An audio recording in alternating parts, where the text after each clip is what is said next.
Natamani mchana wa leo tukajifunze kile ambacho Mungu amekiachilia ndani yangu, ambacho naamini kabisa Mungu atakitumia hicho kugusa maisha yako mchana wa leo, na kuna vitu ambavyo Mungu atasababisha viweze kutokea kwa ajili ya maisha yako. Sema amina. Fungua nami kitabu cha Yoshua sura ya 1 mstari wa 9. Amen. Anasema, je, si mimi nilikuamuru uwe hodari na moyo wa ushujaa? Usiogope wala usifadhaike, kwa kuwa Bwana Mungu wako yu pamoja nawe kila uendako. Andiko hilo niunganishie na andiko la Kumbukumbu la Torati 31 mstari wa 6.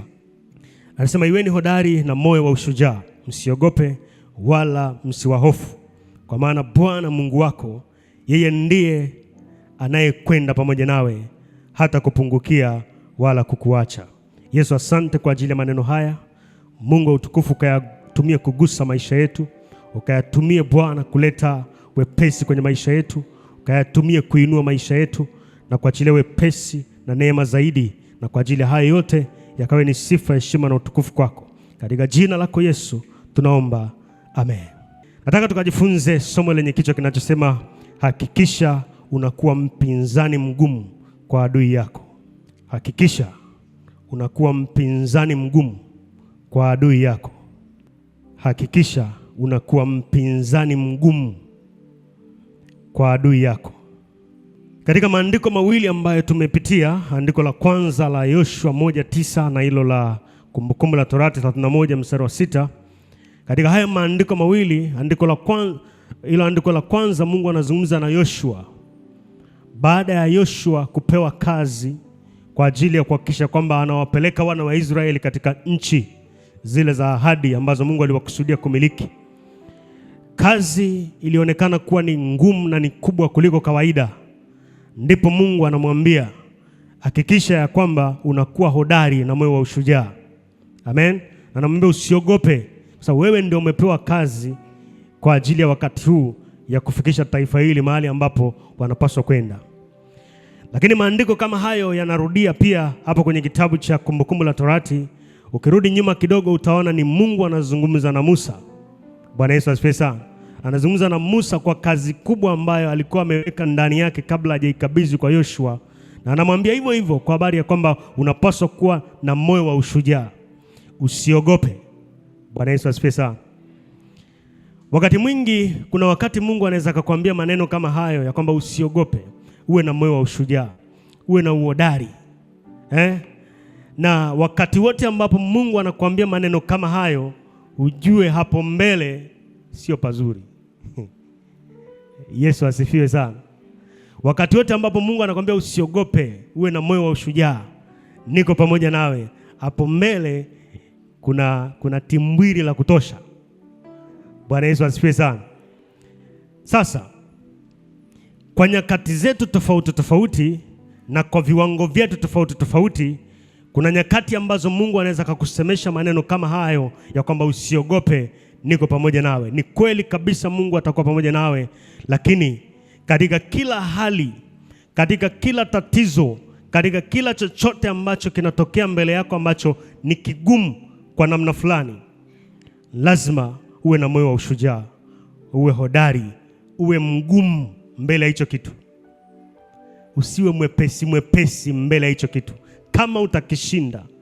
Kwa sababu Mungu anaweza kuambia usiogope, uwe na moyo wa ushujaa, nitakuwa pamoja na wewe, lakini una sehemu yako ya kufanya. Haimaanishi ya kwamba haya maneno ya usiogope, uwe na moyo wa ushujaa, haimaanishi ya kwamba ukijiachilia tu kawa legelege tu vitu vitatokea. Haimaanishi hivyo. Una sehemu yako ya kufanya kwa moyo wa ushujaa na uhodari, ili kuweza kukamilisha kile ambacho Mungu amekikusudia. Yesu asifiwe sana.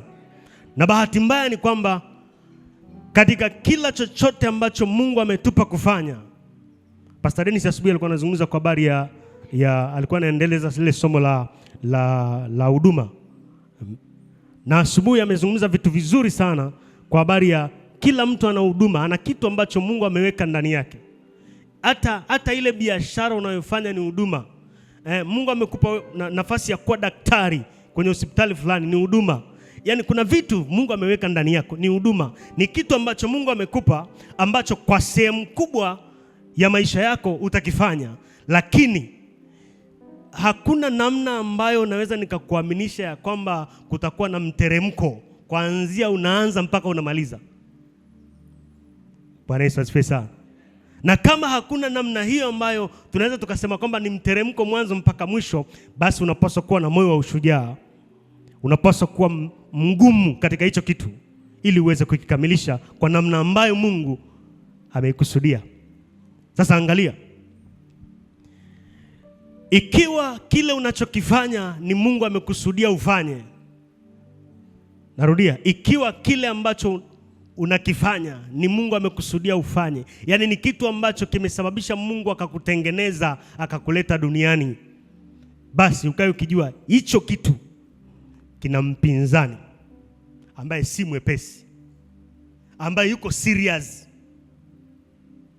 Haleluya. Nilikuwa nazungumza na watu siku moja mahali, nikawaambia kwamba unapokuja duniani Mungu ana mpango rasmi kwa ajili ya maisha yako. Na bahati mbaya ni kwamba niseme bahati mbaya, bahati nzuri ni kwamba unapokuja duniani hauji alafu baada ya kuja Mungu anakutengenezea mpango. Yaani Mungu ana mpango alafu huo mpango ndio unasababisha akutengeneze. Haleluya. Kwa hiyo kabla hujaja duniani mpango upo. Yeye ndo anatafuta ni nani akatimize huu mpango. Na ndio maana anazungumza na Yeremia kwenye kitabu cha Yeremia sura ya 1 mstari wa 5. Anamwambia, kabla sijakuumba katika tumbo nalikujua, na kabla sijakuumba katika tumbo nalishakutakasa kuwa nabii wa mataifa. Yaani haujulikani, yaani mama na baba hawajakutana. Inawezekana hata baba zao hawajakutana bado na kuoana, lakini Mungu ashakujua na ashakutengeneza katika roho. Anasubiria tu mahali ambapo atasema sasa ingia hapa utokee duniani kwa ajili ya mpango ule ambao anao kwa ajili ya maisha yako. Yesu asifiwe sana. Sasa angalia uone, ukija katika maandiko, nyakati zote ambazo mtu anakuja duniani, kuzaliwa duniani, kuna mpango rasmi ambao lazima mtu huyo aujue ili apate kuutimiza. Na huo mpango ambao Mungu anao kwa ajili ya huyo mtu, upande wa pili wanapotambua kuna mtu anazaliwa duniani na wakitambua kwamba mtu huyu ana uwezo wa aina fulani, anakuja kufanya kitu fulani, na wao wanamtengenezea huyo mtu mpango. Haleluya. Kwa hiyo Mungu ana mpango na maisha yako na shetani ana mpango na maisha yako. Hilo usilisahau. Yaani sio kwamba ni mpango ambao upo tu, ni mpango ambao uko serious. Uko serious. Bwana Yesu asifiwe sana. Na ndio maana usipokuwa makini utaishi kwenye huu ulimwengu kwa kutimiza mpango wa shetani na sio mpango wa Mungu. Na mwisho wa siku ukafa tukasema Bwana ametoa na Bwana ametoa. Jina la Bwana libarikiwe, amemaliza kazi. Lakini kazi aliyomaliza ni ipi? Yesu asifiwe sana. Angalia uone. Nyakati zote ambazo mtu unazaliwa duniani, niliwahi kumsikia mtu mmoja ambaye alikuwa anatenda kazi kwenye ulimwengu wa roho wa kishetani. Anasema kipindi wakiwa huko, kabla hajaokoka na kuwa mchungaji, anasema kipindi wakiwa huko walikuwa wanachunguza nyota. Yaani maana yake ni kwamba wanasema mwanadamu kabla hajazaliwa duniani anakuwa ni kama nyota ambayo inakuwa iko katika ulimwengu wa roho kwa miaka mingi ikiwa inasubiri kuja katika ulimwengu wa kibinadamu. Ndio maana ukisoma katika maandiko yanazungumza kwa habari ya mamajusi waliona nyota ya Yesu.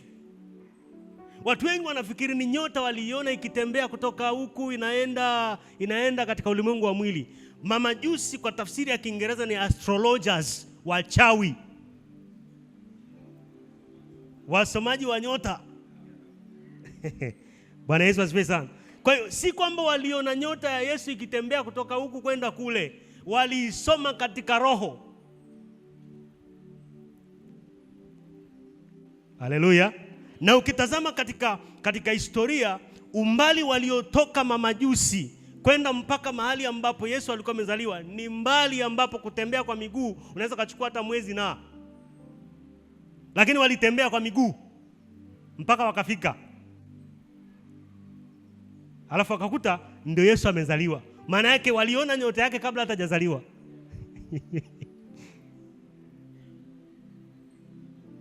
Na waliona hii nyota si ya kawaida. Si kitu cha kawaida hiki. Kinakuja duniani. Haleluya. Kabla hujazaliwa adui amesha kuona. Huyu anayezaliwa kuna namna si wa kawaida. Kuna namna akija duniani atasababisha matokeo ya aina fulani. Kuna namna akija duniani atasababisha vitu fulani kutokea. Kwa hiyo vita inaanzia kutoka katika ulimwengu wa roho kabla hujazaliwa. Yaani maana yake haujazaliwa vita imeshapangwa kinyume na maisha yako. Haujazaliwa tayari una adui kabla hujazaliwa. Bwana Yesu asifiwe sana. Na hapa ndipo ambapo nyakati zote ambazo unaishi katika dunia hii unapaswa kujua katika maisha yako yote kuna maadui wa aina mbili tu ambao unaweza kupambana nao kwenye maisha yako nyakati zote.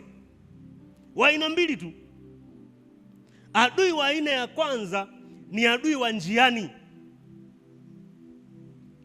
Ngeuke mwenzako kumwambia adui wa njiani. Kitabu cha Ezra sura ya 8 mstari wa 22 hadi 23. Ezra 8 22 mpaka 23. Anasema, maana naliona haya kumwomba mfalme kikosi cha askari na wapanda farasi ili kutusaidia juu ya adui njiani. Kwa maana tulikuwa tumesema na mfalme tukinena, mkono wa Mungu u juu ya watu wote wamtafutao kuwatendea mema, bali uweza wake na ghadhabu yake ni kinyume cha wote wamwachao. Mstari wa 23. Anasema, basi tukafunga tukamsihi Mungu wetu kwa ajili ya hayo, naye akatutakabali. Anasema tukamwomba Mungu kwa ajili ya adui njiani. Tunapozungumza kwa habari ya njia inaweza ikawa kuelekea kwenye mielekeo tofauti tofauti. Lakini hapa nazungumza njia ya maisha ya mtu. Haleluya. Ikiwa una hatima ya kuwa mfanyabiashara mkubwa, kuna njia ya kuelekea kwenye kuwa mfanyabiashara mkubwa. Ikiwa Mungu amekukusudia uwe ni mtumishi mkubwa, aidha nabii, aidha mtume, katika njia yako ya kuelekea hapo kuna maadui njiani. Hilo lazima ulijue. Hakuna mwelekeo wowote ambao Mungu ameukusudia kwa ajili ya maisha yako ambao hauna adui katika njia hiyo. Haupo. Kwa nini nasema adui njiani? Kwa sababu hawa ni maadui ambao wakati mwingine hawakujui, hawajui umezaliwa wapi, lakini unakutana nao tu, aidha umekutana nao shuleni, wanakusema mbona ana akili sana. Na kuanzia hapo vita inaanza kuinuka kinyume nayo, kwa sababu ana akili sana. Anaonekana atakuwa mtu mzuri. Anaonekana atakuwa mtu mkubwa. Kwa hiyo tushindane naye. Haleluya. Wengine wanaanza kuinua vita unapoanza biashara. Sasa mbona biashara yake inaenda? Mbona za kwetu haziendi? Kuanzia hapo vita inainuka. Hawakujui, hawajui umezaliwa wapi, lakini adui wa njiani. Yesu asifiwe sana. Wengine tu kwa sababu unafanya huduma, wanasema anajifanya anaombea watu wanapona. Sasa ngoja tumnyooshe. Adui wa njiani. Wengine ni kwenye familia. Wanasema mtoto fulani anaonekana ni kama ameendelea, ni kama anapiga hatua, asije akatushinda. Adui wa njiani. Nakumbuka kipindi cha zamani kule kwetu, kipindi cha zamani ambacho mimi nikiwa mdogo, kulikuwa hakuna uchawi sana. Lakini nyakati za leo ukienda nyumbani wewe umejipanga. La sivyo unaweza ukaenda usirudi.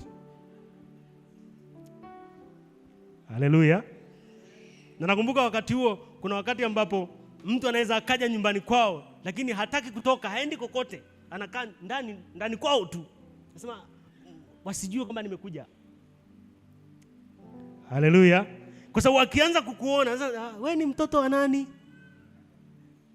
Na siku hizi uko wapi? Umependeza.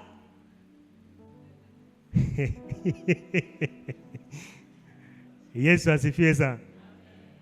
Hao ni maadui wa njiani ambao wakati mwingine wanainua tu vita, lengo ni kwamba wakuzuie usifike kule ambako unapaswa kwenda. Haleluya. Yesu asifiwe sana. Ndio kukutana na kisa kimoja cha kijana mmoja. Nafikiri kama nitakuwa sijasahau, alifiwa na mke wake, alafu akataka aoe tena.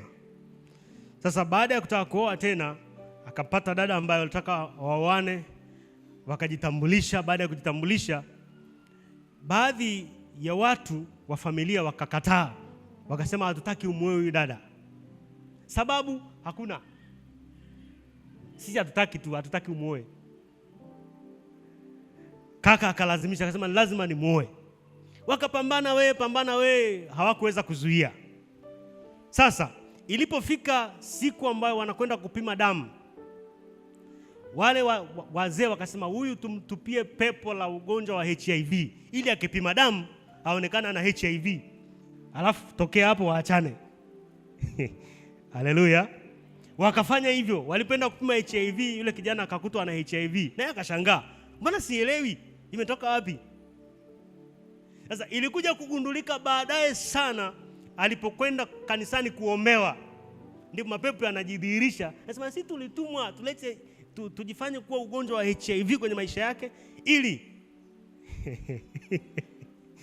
lakini mpango wao ulishaharibiwa siku nyingi. Adui wa njiani. Wakati mwingine unaweza kufikiri mambo ni mepesi, lakini usipokuwa mtu wa kiroho, ukweli ni kwamba kuna vitu vingi sana utafikiri ni kawaida tu. Hii ni kawaida tu. Na shetani anataka tuone ni kawaida tu. Ni kawaida tu ya maisha. Nimefukuzwa kazi, ni kawaida tu. Lakini hakuna kinachotokea kwenye maisha ya mtu yani kama hakuna sababu. Yani hakuna, nielezeje hii? Yani hakuna kinachotokea bila sababu kwenye maisha ya mtu. Kila kitu kina sababu ya aina fulani. Kila kitu kuna mahali kinaanzia. Na kila kitu kuna matokeo fulani kinakuja kuyaleta kwenye maisha ya mtu. Kama Mungu hahusiki, ujue ulimwengu wa roho wa kishetani unahusika. Kwa sababu maisha yetu ya wanadamu yanaendeshwa na ulimwengu wa roho kwa asilimia nyingi kuliko ulimwengu wa mwili. Haleluya. Maisha ni ya kiroho kuliko ya kimwili. Bwana Yesu asifiwe sana. Kuna watu hapa wanaishi shagalabagala tu. Wewe unaishi tu unasema nitaolewa tu. Hakuna maombi, hakuna nini, kanisani uendi, yani nitaolewa tu. Na nani? Wapi? Nitapata tu kazi. Maisha ni ya kiroho. Kama hauko kiroho, nilikuwa nazungumza siku moja, nikamwambia mtu mmoja, nikamwambia sasa angalia, ikiwa hauko kiroho kwa kiwango cha kutosha, usihangaike kutafuta ndoa. Yaani usihangaike kutafuta kuolewa wala kuoa, kwa sababu utapata ndoa mbaya. Yaani kama haujajichimbia kuwa kiroho kwenye kiwango cha kutosha kwa sababu nguvu iliyo katika ulimwengu wa roho wa kishetani ambayo inasukuma maisha ya wanadamu kwenda kwenye uharibifu ni kubwa kuliko vile unavyofikiri. Kwa hiyo kama hauko kiroho kwa kiwango cha kutosha katika Yesu, niseme kuwa kiroho kwa kiwango cha kutosha katika Kristo. Maana wako wengine wako kiroho kwa kiwango cha kutosha lakini katika shetani. Kama hauko kiroho kwa kiwango cha kutosha katika Kristo Yesu, usihangaike kutafuta ndoa, kwa sababu 90% utapata ndoa mbaya. 90% utapata kazi mbaya. 90% utapata biashara isiyoeleweka. 90% utapata promotion zisizoeleweka. Zile ambazo unawaambia kama unataka lazima kwanza ufanye vitu fulani kwanza. Nikutana na dada mmoja, yule dada ananiambia kila kazi ninayotafuta wananiambia lazima nilale nao kwanza. Haleluya. Adui wa njiani. Bwana Yesu asifiwe sana. Kwa kama hauna nguvu ya kutosha kiroho kushughulikia adui wa njiani, ukweli ni kwamba atakushinda na hakuna mahali unaenda. Na hakuna safari ambayo wewe unafikiri una safari, lakini unazunguka mzunguko ambao hakuna mahali umeenda na hakuna mahali unaenda. Yesu asifiwe sana. Mgeuke mwenzako mwambie upo. Haya, huyo ni adui wa kwanza ambaye lazima utakutana naye kwenye maeneo mbalimbali. Sasa adui wa aina hii ni rahisi kumshinda na ukaenda mbele. Na mbele unaweza kukutana na adui mwingine wa aina hiyo hiyo. Kwa kila ambapo unapiga hatua na kuingia kiwango kingine, unaweza kukutana na adui wa aina hiyo lakini mwingine.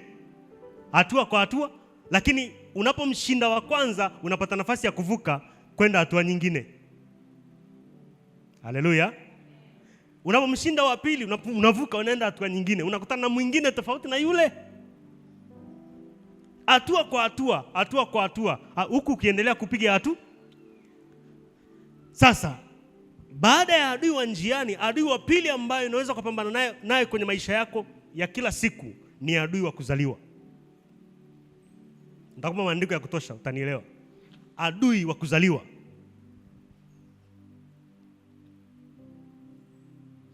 Adui wa kuzaliwa. Adui wa aina hii kwa sehemu kubwa sana ni adui ambaye kabla hujazaliwa amesha kuwepo anakusubiri. Haleluya. Amesha kuwepo anakusubiri kwa sababu katika roho amesha kuona. Na amepewa kazi kwamba huyu anayekuja ni mtume. Sasa hakikisha unaanza kupambana naye tokea akiwa mtoto, ili kuhakikisha kwamba hafanyi kile ambacho amekusudiwa kuja kukifanya duniani. Kwa anazaliwa tu mtoto analia, adui yuko hapo tayari kwa ajili ya kupambana naye. Haleluya. Yesu asifiwe sana. Angalia uone. Maadui wengi wa kiroho wa namna hii, wako wale ambao ni maadui wa kiroho na wanapambana na mtu kwa namna ya kiroho tu, ambao ni maadui wa kuzaliwa. Lakini wapo wale ambao wanaamua kabisa kuzaliwa duniani kama watu.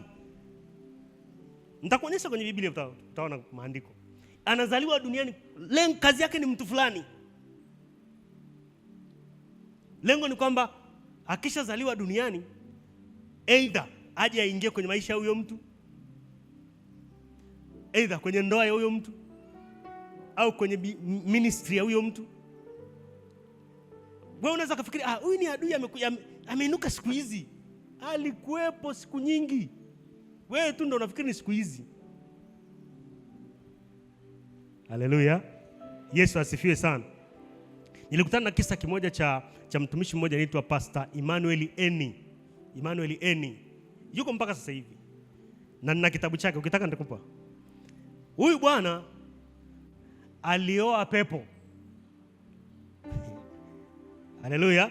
Lakini hakujua kama ni pepo, kwa sababu nyumbani kwao mahali alipozaliwa, familia ya pili alizaliwa binti wa kike, wakasoma wote shule moja.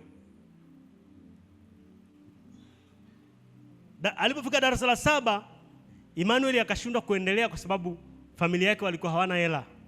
Yule binti akaendelea mpaka akafika mahali ambapo alipata kazi kwenye benki, akawa mhasibu benki. Sasa yule dada akawa anafanya kazi mbali na nyumbani kwao kijijini. Siku moja yule dada akarudi kijijini. Aliporudi kijijini akakuta Emmanuel amechoka. Hana hela. Mambo hayaendi. Sasa baada ya kumkuta Emmanuel katika maongezi yule dada akamshawishi na hela, Emmanuel akaamua kumuoa dada. Kwa sababu anajua angalau nikimuoa ataenda naye mjini na mambo yatakaa sawa. Wazazi wake wakakataa. Wazazi yule dada wakakataa, wakapinga sana hilo, lakini yule dada akalazimisha, wakaamua kuondoka, wakaenda mjini, wakaanza kuishi pamoja. Walipoanza kuishi pamoja ndipo alipoanza kuona majanga ya ajabu ajabu, vitu vya ajabu ajabu, mpaka mwisho wa siku yule dada akamuinitiate, yani akamwanzisha kwenye masuala ya uchawi. Akawa ni mchawi mkubwa kuliko kawaida. Sasa mwisho wa siku moja yule dada akamwambia, mimi sio binadamu, na sasa kwa sababu sio mwanadamu, sasa hivi nimemaliza kazi yangu, kwa hiyo kuanzia sasa hutaniona tena.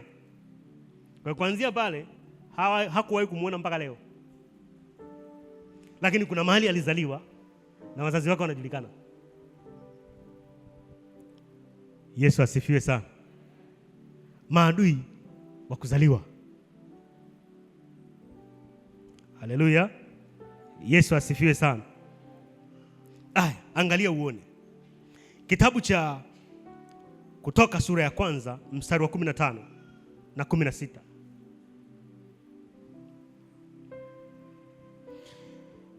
Kutoka sura ya kwanza mstari wa 15 na 16.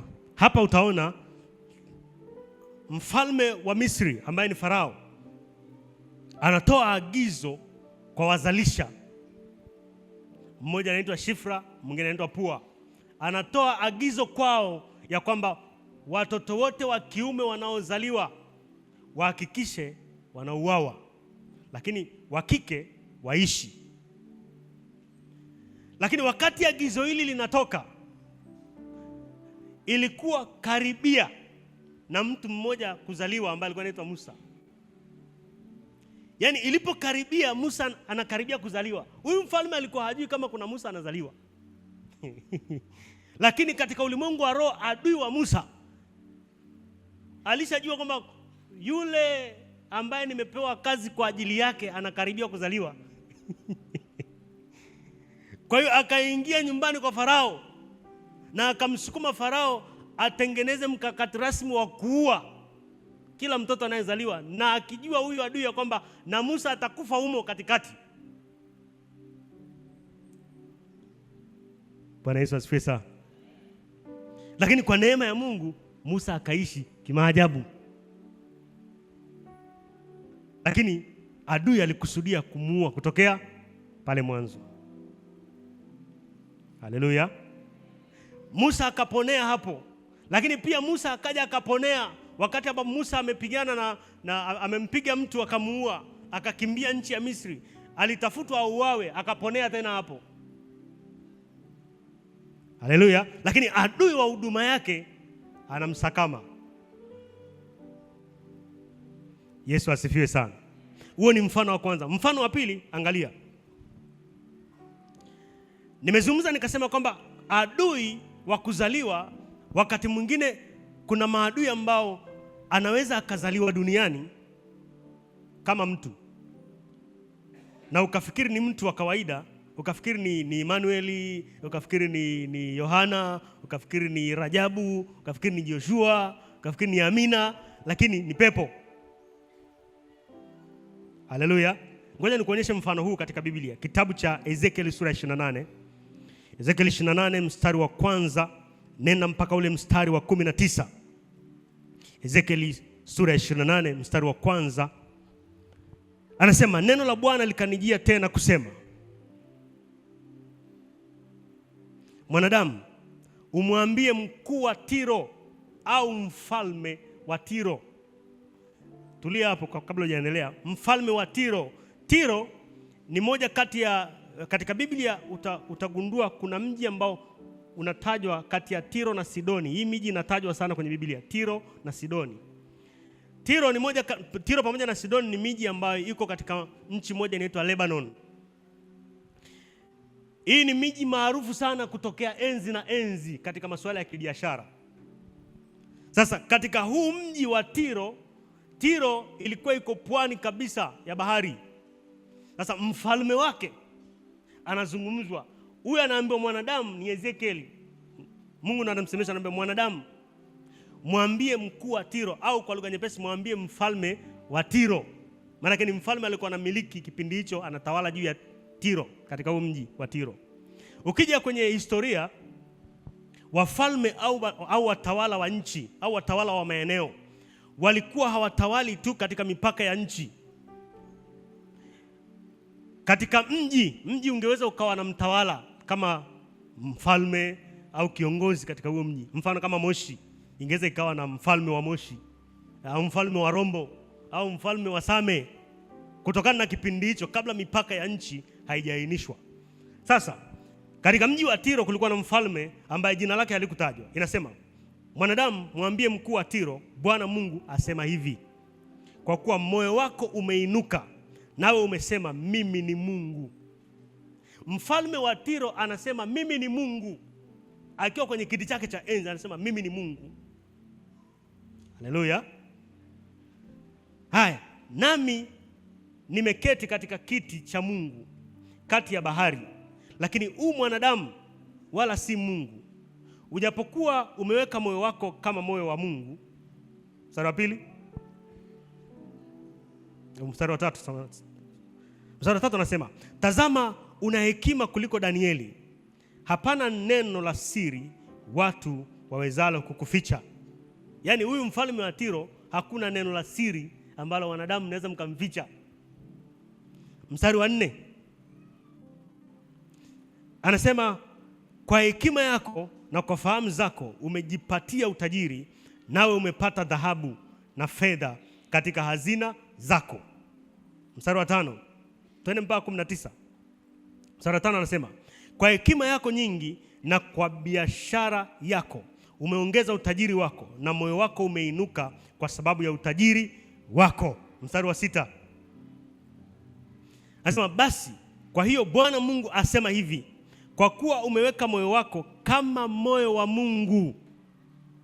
Anaendelea, anasema, basi tazama nitaleta wageni juu yako, watu wa mataifa wenye kutisha, nao wafuta panga zao juu ya uzuri wa hekima yako, nao watautia uchafu mwangaza wako. Mstari wa 8 anasema, watakushusha hata shimoni, nawe utakufa kifo chao waliouawa katika bahari. Anasema watakushusha mpaka shimoni. Haya maneno yakae kwenye kichwa chako vizuri, hapa mbele utanielewa. Mstari wa 9 anasema, je, utazidi kusema mbele yake huyo akuuae, mimi ni Mungu? Lakini mwanadamu wala si Mungu, mkononi mwake akutiaye jeraha. Mstari unafuata anasema, utakufa kifo cha hao wasiotahiriwa kwa mikono ya wageni, kwa maana mimi nimenena neno hili, asema Bwana Mungu. Mstari wa 11 anasema, tena neno la Bwana likanijia kusema. Neno likamjia tena mara nyingine. Mstari wa 12 anasema, mwanadamu, umfanyie maombolezo mfalme wa Tiro, umwambie Bwana Mungu asema hivi, wewe wakitia muhuri kipimo, umejaa hekima na ukamilifu wa uzuri. Yaani mfalme wa Tiro amejaa ukamilifu na hekima na uzuri. Mstari unaofuata anasema, ulikuwa ndani ya Eden. Mfalme wa Tiro alikuwa ndani ya nini? Ya Eden, bustani ya Mungu. Kwa jiwe la thamani, kila jiwe la thamani lilikuwa kifuniko chako, akiki na yakuti manjano na almasi na zabarajadi na shohamu na yapsi na yakuti samawi na zumaridi na baharamani na dhahabu. Kazi ya matari yako na filimbi zako ilikuwa ndani yako, katika siku ya kuumbwa kwako zilitengenezwa tayari. Hapa anazungumza mfalme wa Tiro, lakini nyuma ya mfalme wa Tiro sio mfalme wa Tiro. Ni mwanadamu ambaye si mwanadamu, lakini ni mfalme na anatawala. Mstari unaofuata wa 14 anasema, wewe ulikuwa kerubi. Yaani ni mfalme wa Tiro, ni mwanadamu anaonekana yuko hapo, lakini alikuwa kerubi. Anasema wewe ulikuwa kerubi mwenye kutiwa mafuta afunikae, nami nalikuweka hata ukawa juu ya mlima mtakatifu wa Mungu. Umetembea huko na huko kati ya mawe ya moto. Maana anayezungumzwa hapa sio mtu, ni pepo amevaa mwili wa kibinadamu na anaishi duniani kama mtu, na mfalme ametawala. Yesu asifiwe sana. Ndio maana nikakwambia wakati mwingine kuna watu unaweza kaona yuko anatembea barabarani, unasema huyu ni Hamisi tu, lakini si Hamisi. ni pepo limevaa mwili unaitwa Hamisi. Haleluya. Wakati mwingine unaona mtawala amechukua madaraka na anafanya vitu vya ajabu ajabu. Unasikia mtawala anasema kuanzia saa hii ushoga ni halali. Sasa huyu mbona mwanadamu si hatumuelewi mwanadamu huyu? Si mwanadamu. Pepo. Kwa sababu mashetani wanajaribu kuingia kwenye mifumo ya kibinadamu ili waweze kucontrol mifumo ya kibinadamu na kuwasukuma wanadamu kuelekea kwenye mwelekeo wao. Kwa sababu katika ulimwengu wao wa roho wanakuwa na limitations, wanakuwa na mipaka katika utendaji wa kumsukuma mwanadamu kuelekea kwenye mielekeo yao. Kwa hiyo wameingia kwenye mwili kabisa ili wawe na viongozi. Haleluya. Wakati mwingine unaweza kuzungumza na mtu, unamwambia unazungumza naye kwa habari ya mambo ya Mungu, anamwambia kwanza hamna Mungu. Yaani mtu anakuambia hamna Mungu. Si mtu. Wengine wako hapa. Walioko hapa, haleluya.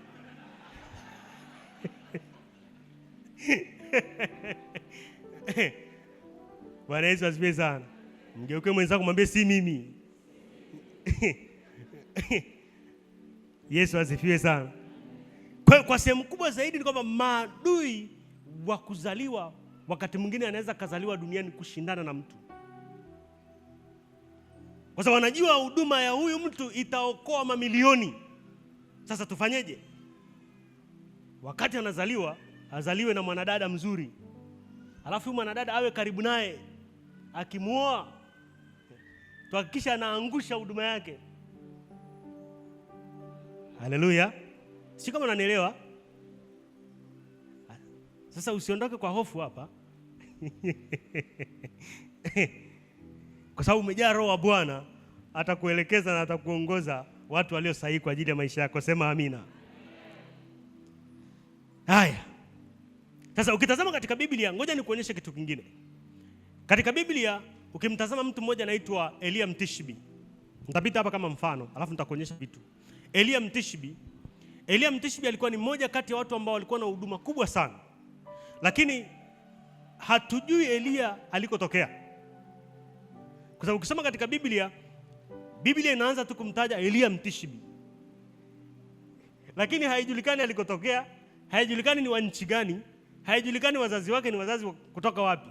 Hata Mtishbi hatujui Elia Mtishbi hatujui ni nchi Mtishbi. Yani hatufahamu kwa ujumla. Au Mtishbi alikuwa ni hatuelewi. Lakini alikuwa ni mtu ambaye ana mguso mkubwa na ana huduma kubwa sana. Sasa angalia uone. Wakati wa enzi za Elia Mtishbi, wakati huo kulikuwa kuna mwanadada anaitwa Yezebeli. Huyu alikuwa rasmi kwa ajili ya huduma ya Elia.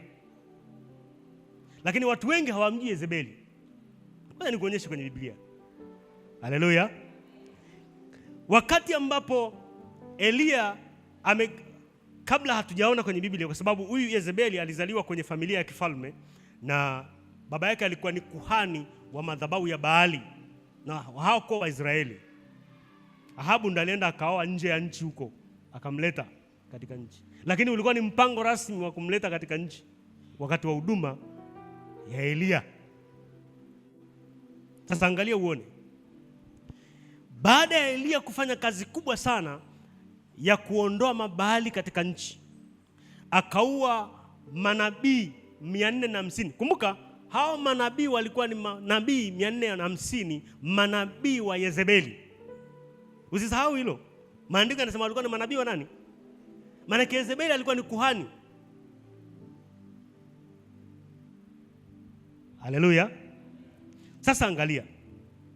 Baada ya Elia kuwaua manabii 450, ndipo Ahabu anamletea ujumbe Yezebeli. Anamwambia yote aliyofanya Elia. Ndipo Ahabu akasema miungu. Yezebeli anasema akaapa kwa miungu ya kwamba huyu kichwa chake nitakifanya mojawapo kama hao manabii aliowaua. Elia aliposikia alikimbia.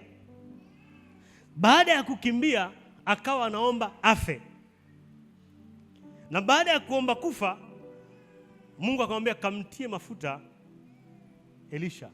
Alafu baada ya hapo Elia aliondoka. Kazi yake haikuisha, usisahau hilo. Kazi ya Elia haikuisha. Alikimbia na aliondoka, lakini kazi haikuisha. Na ndio maana unaona baadaye Elia akarudi. Katika kitabu cha Malaki sura ya 4 kuanzia mstari wa 5. Malaki 4:5. Kumbuka hapa ni miaka mingi sana baadaye. Miaka mingi sana baadaye anasema, angalieni nitawapelekea Elia nabii kabla haijaja siku ile ya Bwana iliyokuu na kuogofya. Nabii Malaki anatabiri kwamba Mungu amesema atamrudisha, yani atawapelekea tena Elia nabii. Na ishapita miaka mingi, maelfu ya miaka imepita tokea kipindi amekimbia Yezebeli. Na Yezebeli baada ya kumkosa Yezebeli akafa. Habari zikaishia huko. Sasa hapa anatabiriwa tena kurudi Elia. Sikia nikwambie, kuna watu wengi ambao wakati mwingine unaweza ukafa na ukarudi. Lakini changamoto kubwa ambayo huwa tunayo ni kwamba Mungu ana tabia ya kufuta kumbukumbu za kule ulikotoka. Na ndio maana wewe umetoka mbinguni. Hebu niambie mbinguni kukoje? Hakuna anayeweza kuelezea. Kwa sababu Mungu ana tabia ya kufuta kumbukumbu. Na ndio maana hata Elia alipokuja tena hakuwa anajua. Haya, twende kwenye Biblia. Katika kitabu cha Mathayo sura ya 17. Mathayo sura ya 17 mstari wa 9, nenda mpaka mstari wa 13. Mathayo 17 mstari wa 9 mpaka 13. Anasema, na walipokuwa wakishuka mlimani, Yesu aliwaagiza akasema, msimwambie mtu yeyote habari ya maono hayo hata mwana wa Adamu atakapofufuka katika wafu. Mstari unaofuata anasema, wanafunzi wake wakamuuliza wakisema, basi kwa nini waandishi hunena ya kwamba imempasa Elia kuja kwanza? Mstari 11 anasema, naye akajibu akawaambia, kweli Elia yu aja kwanza, naye atatengeneza njia yote. Ila nawaambia kwamba Elia amekwisha kuja, wasimtambue, lakini wakamtenda yote waliotaka. Vivyo hivyo mwana wa Adamu naye yu aenda kuteswa kwao. Mstari unaofuata anasema, ndipo wale wanafunzi walipofahamu ya kuwa amesema nao habari za Yohana Mbatizaji. Kwa Yohana anazaliwa duniani, lakini si Yohana, ni Elia. Lakini naye hajui kama ni Elia. Kwa maana Mungu ana tabia kufuta kumbukumbu za kule ulikotoka ili usisumbue watu. Yesu asifiwe sana. Sasa angalia, Elia amerudi duniani, lakini baada ya kurudi amerudi kama Yohana. Na kumbuka vita yake na Yezebeli haijaisha. Na vita yake ilikuwa ni kukata nini? Kichwa.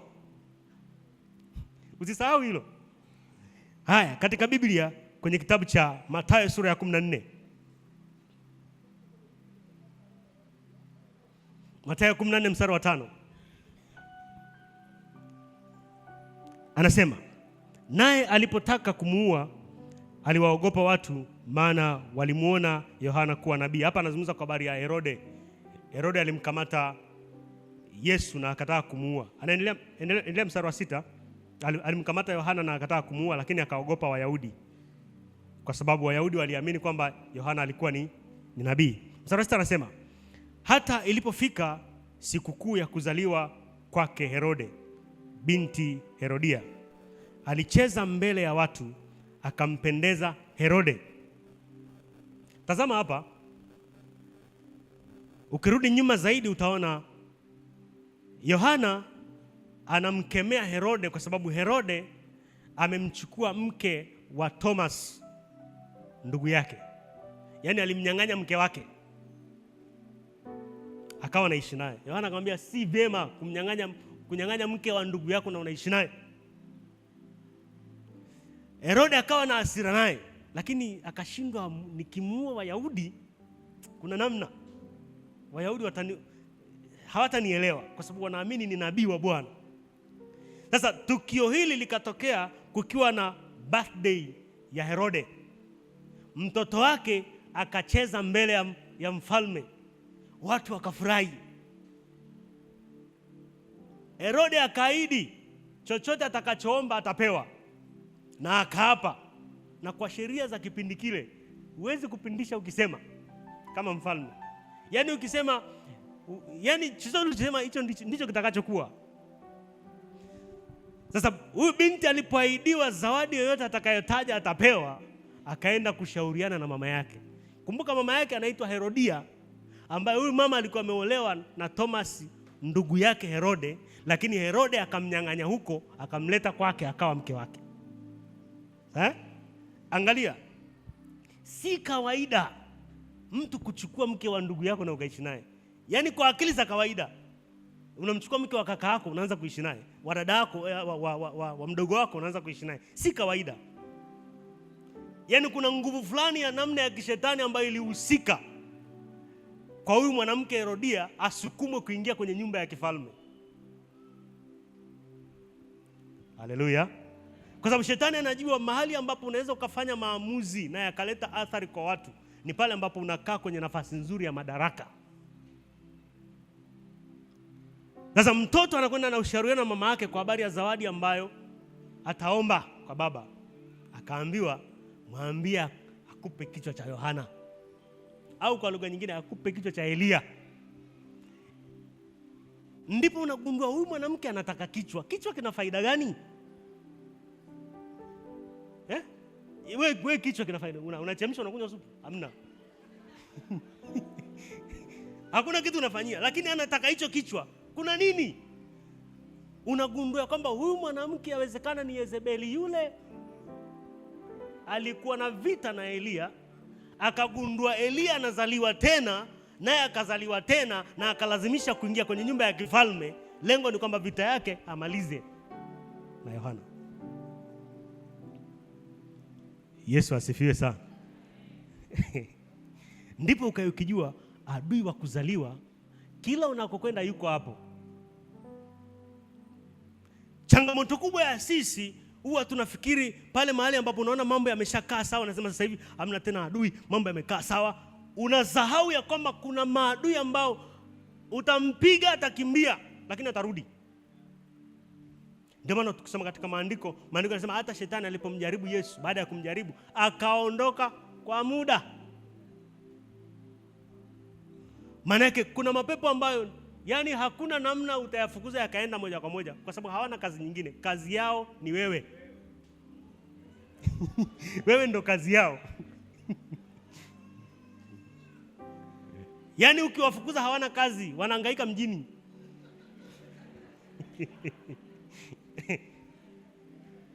Yes.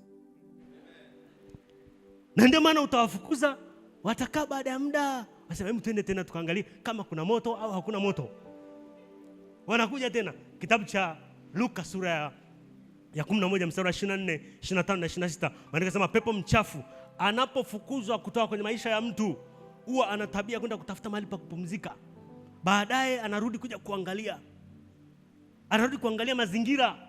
Akiona bado mazingira yanafaa kukaa, anakwenda kutafuta kikosi cha masela ya kipepo.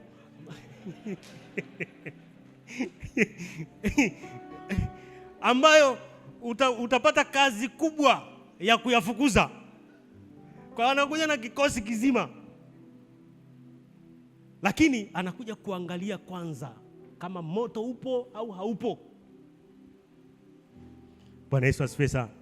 Na ndio maana kama mtu uliokoka unapaswa kujua kwamba Mungu amenileta duniani kwa kusudi, na kama amenileta duniani kwa kusudi napaswa kuishi maisha ya aina fulani, ambayo maisha haya usiku na mchana hayatampa shetani nafasi ya kuweka mguu. Akiingia amepigwa. Akija kunusa tu. Uliwahi kuona mtu anaingia anachungulia kwenye nyumba ya mtu, ila anachungulia kwenye tobo, ngumi, anakutana na ngumi.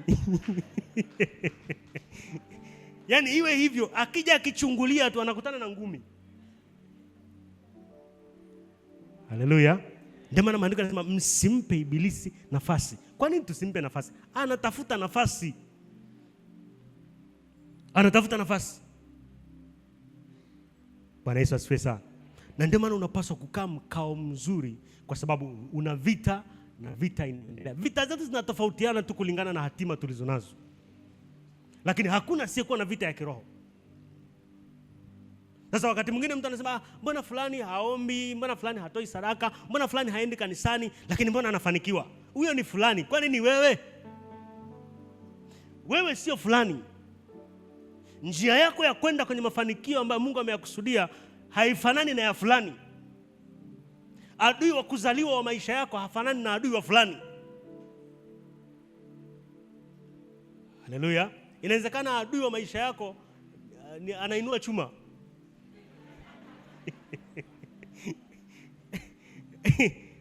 Adui wa mwenzako amekonda, kwa hiyo akipigwa kidogo amehama mji. Na ndio maana unapaswa kujiweka wewe kama wewe, ukae ukijua mimi napaswa kwenda pale ambapo Mungu amenikusudia. Fanya kama wewe, ishi kama wewe, pambana kama wewe, ufike ambako Mungu amekusudia ufike. Yesu asifiwe sana. Hiyo itakusaidia. Haleluya. Sasa angalia uone. Wakati mwingi vita vya kiroho huwa vina tabia ifuatayo. Vita vya kiroho vina tabia ifuatayo.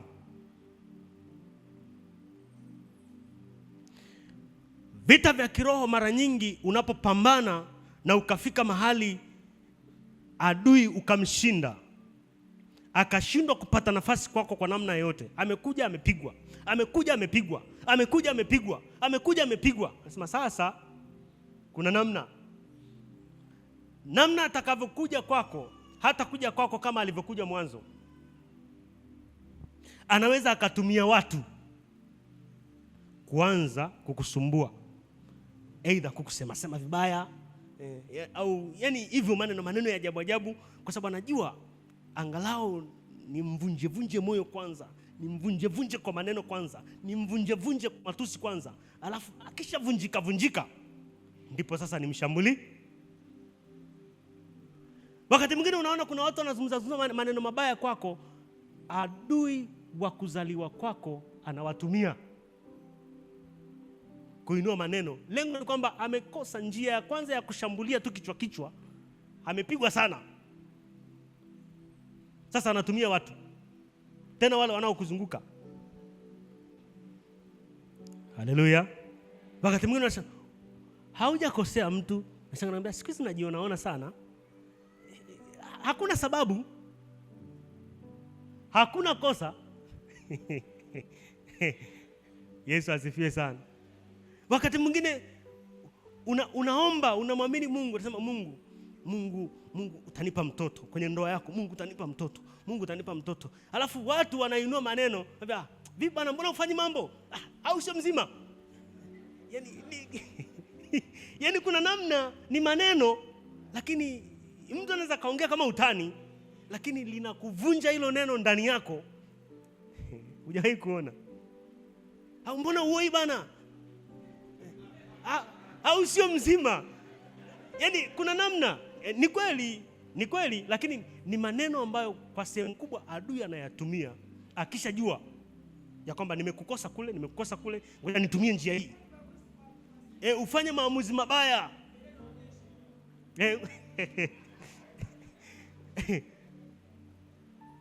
Au wakati mwingine adui analenga ufanye maamuzi mabaya ya kuchukua mwelekeo ambao si sahihi. Na kwa njia hiyo amekutoa kwenye njia. Yesu asifiwe sana. Asifiwe Yesu. Na ndio maana unapaswa kuwa mpinzani mgumu kwa adui yako. Aseme wewe unaendelea, atukane wewe unaendelea.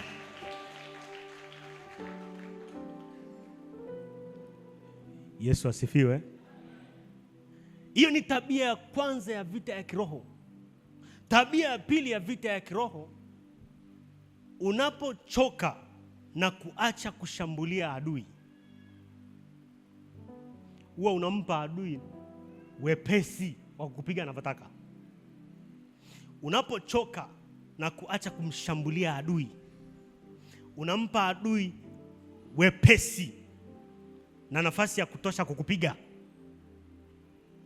Kwa sababu kuna watu wanafika mahali hata kuomba wana relax yani. Sema hata siombi tena. Mungu hajanipa, siombi tena. Asikia nikwambie. Wakati mwingi maombi yetu ni kweli tunaomba Mungu afanye, lakini kuna aina ya maombi ambayo haupaswi kuyaacha usiku na mchana. Haya maombi ni ya kupiga maadui zako. Yaani adui anapaswa kupigwa, awe amelala anapigwa, awe amepumzika anapigwa, awe yuko kwenye kikao anapigwa. Kwa sababu ukimwacha akajipanga anakupiga wewe. Na ana mpango serious. Ni kama vile mfano, nitumie mfano wa movie za kivita. Ukitazama movie za kivita, ukiona mtu anapiga risasi nyingi, maadui kule mbele kila mmoja anakimbilia kwenye kichaka chake. Kwenye kichaka, kwenye mashimo, wapi wanajificha huko. Ila risasi zikitulia, unaona wanaanza kutoka wanachungulia.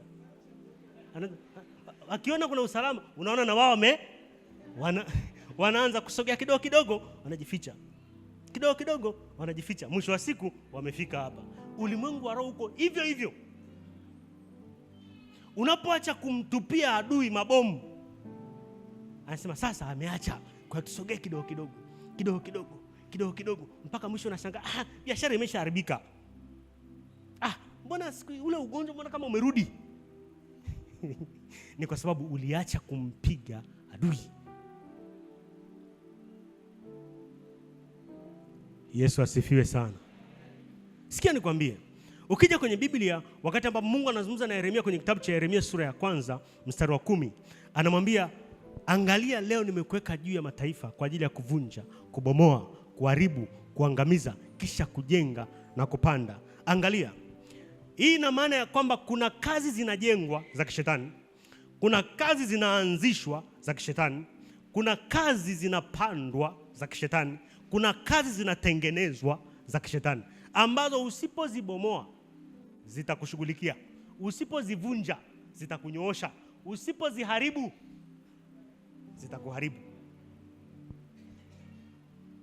Kila siku adui yuko busy anajenga. Leo umevunja kwa jina la Yesu, napiga wachawi na lipua na haribu. Katika ulimwengu wa roho wa kishetani vitu vimeharibika kweli. Lakini kesho wanakaa tena kikao. Sasa kesho tunaanza kujenga asubuhi na mapema. Wewe unasema nimemaliza. Hakuna siku wataacha kujenga, maana hiyo ndo kazi yao.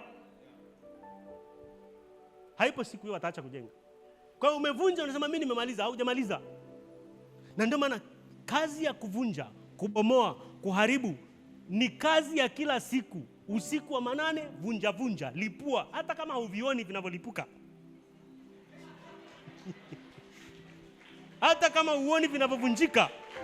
Yaani unapaswa kuvunja usiku na mchana. Kwa sababu katika ulimwengu wa light ungeona kwa macho ya nyama na damu. Na niliwahi kumwomba Mungu siku moja, nikamwambia Mungu, kama kuna mateso Mungu umetupa, ni kutunyima macho ya kuona moja kwa moja katika ulimwengu wa roho kinachoendelea. Ni mateso makubwa sana, kwa sababu hatujui nini kinaendelea. Yaani mpaka upate ufunuo katika roho. Alafu wakati huo mapepo wanaona ulimwengu wao na wanaona ulimwengu wako. Kwa hiyo wanajua ni kudhibitia wapi. Yaani wao hawahitaji ufunuo kuona. Bwana Yesu asifiwe sana. Na ndio maana maombi ya kuomba, unapaswa kuomba kila siku, ni kupiga, ni kufumua, ni kuharibu, kuangamiza. Hiyo ni tabia ya vita vya kiroho kama unataka kufanikiwa na kufika kule ambako Mungu amekusudia upaswe kufika. Yesu asifiwe sana. Tabia ya vita vya kiroho. Namba 3, tabia ya vita vya kiroho. Vita vya kiroho unapaswa katika kuishi kwako utambue aina ya vita ulizonazo kwenye maisha ambazo huwa zina tabia kutokea, kupotea, kutokea, kupotea, kutokea, kupotea. Hizo ni vita ambazo yani hazitakaa zikome. Sasa unapaswa kuzivalia njuga usiku na mchana. Yani kila unapoomba uko hapo. Vita ni mizimu. Usiku na mchana mizimu wanapaswa wakione cha moto. Ngoja nikwambie kitu kimoja. Wakati mwingine tunafikiri mizimu kama ambavyo watu wengi wanafikiri mizimu ni roho za ndugu zetu waliokufa. Lakini ufunuo Mungu ananipa siku nyingi sana, muda mrefu sana, kwamba mizimu ni mashetani yenye tabia ya kuvaa sura za watu waliokufa. Sio ndugu yako, sio babu yako, sio bibi yako. Ni mapepo, ni mashetani kabisa yale yaliyoanguka kutoka mbinguni. Ndio ambaye ana tabia kuvaa sura ya bibi, sura ya babu, alafu anajitokeza kwako, anajifanya ni bibi, anajifanya ni babu, anajifanya ni shangazi, anajifanya ni mjomba. Urafiki, ukaribu. Yanajifanya rafiki. Hata marafiki pia wanavaa pia sura za marafiki, ndugu, babu, bibi na nyingine ambazo mnazijua. Haleluya. Sasa kipindi fulani nilipogundua hilo, nikasema sasa mizimu mtakipata cha moto. Nikawa kila ninapoomba nashughulikia madhabahu za mizimu kwenye familia. Hata kama niko mjini, natembea ndani ya nyumba ninakoishi kama vile niko kwenye ardhi ya mji nilikozaliwa, na washa moto kwenye huo mji. Madhabahu zao navunja. Baada ya hapo nashughulikia roho za mizimu. Hama kwenye mji, hama kwenye familia, hama na matakataka yenu, hama na magonjwa yenu ya kurithi, hama na matakataka ya namna yote. Baada ya hapo siku moja nikaona maono. Kwenye ile maono nikaona niko kwenye nyumba kule tulikozaliwa, alafu akaja babangu. Baba alishafariki siku nyingi. Akaja akaniambia, mwanangu, hivyo viatu ulivyovivaa hupaswi kuvaa viatu hivyo. Akaja na viatu. Anambia, viatu unavyopaswa kuvaa ni hivi. Nikageuka nikamwambia, wewe si ulishakufa wewe? Nikaokota, sijui ilikuwa ni rungu, sijui ilikuwa ni panga.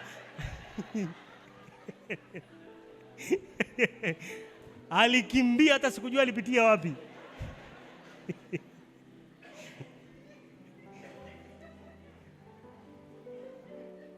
Yesu asifiwe. Haya ni mavitu ambayo hupaswi kuyabembeleza. Hupaswi kuyabembeleza. Ndio maana unapaswa kuomba. Kila unapoomba uko hapo, tambua aina ya vita ulizonazo. Wengine ni vita za kichawi, wengine ni vita za hatima zao za ndoa, wengine ni vita za kumiliki, wengine ni vita za kusoma, wengine ni vita za uchawi na uganga kwenye familia. Unapaswa kutambua aina ya vita ulizonazo, na kila unapoomba uko hapo. Haleluya. Siku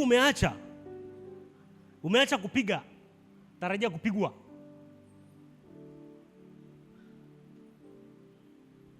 Haleluya. Yesu asifiwe sana. Geuke mwenzako mwambie, amka.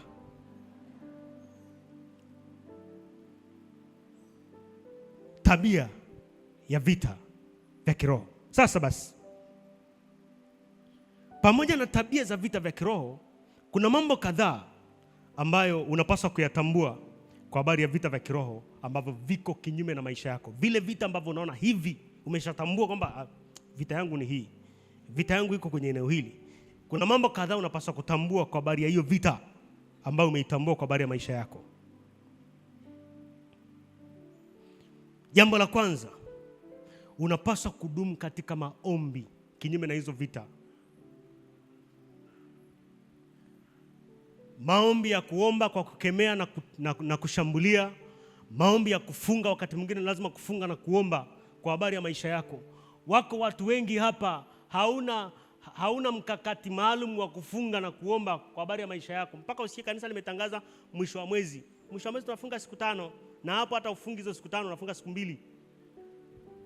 Alafu unataka kushinda.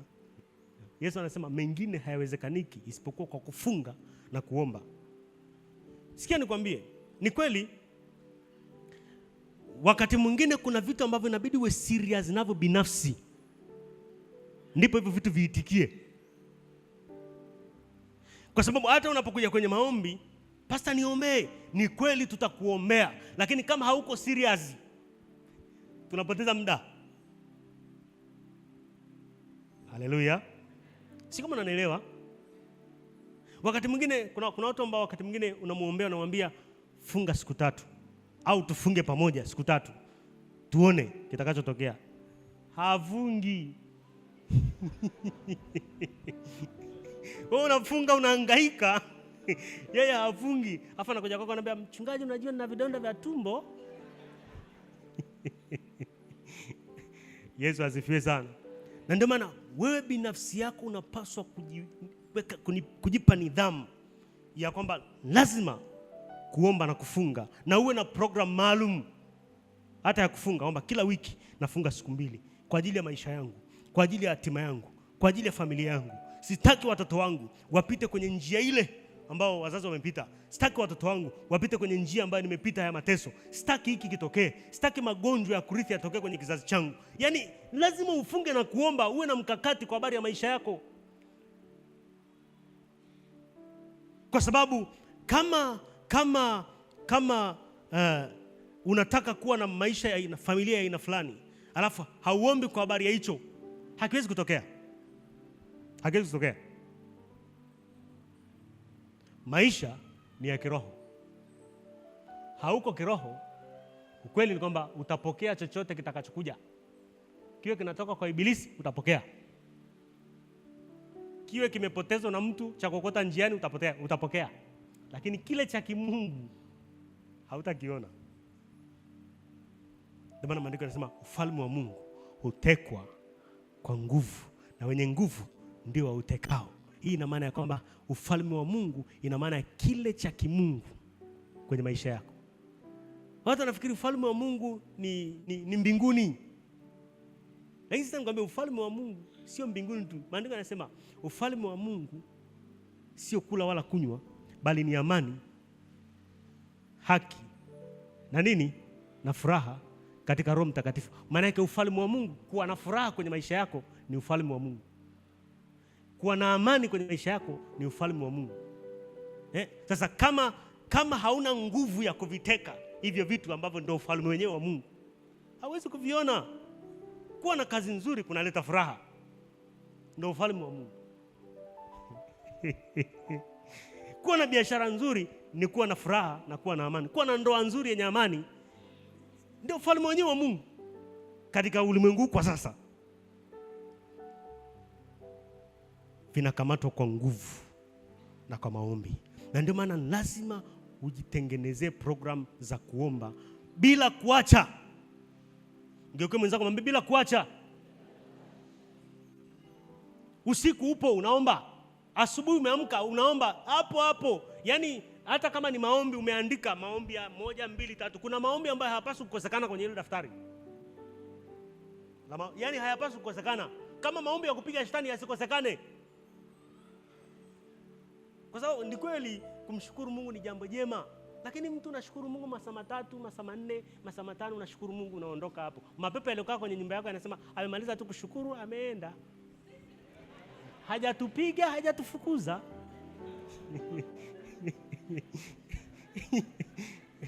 Kwa sababu mapepo wanafukuzwa. Ndio maana maandiko yanasema mpingeni shetani naye atawakimbia. Sasa haujayapinga, yamekaa kwenye kitanda, yamenyosha miguu, yamekunja, anasema tumwache ashukuru tuende mjini.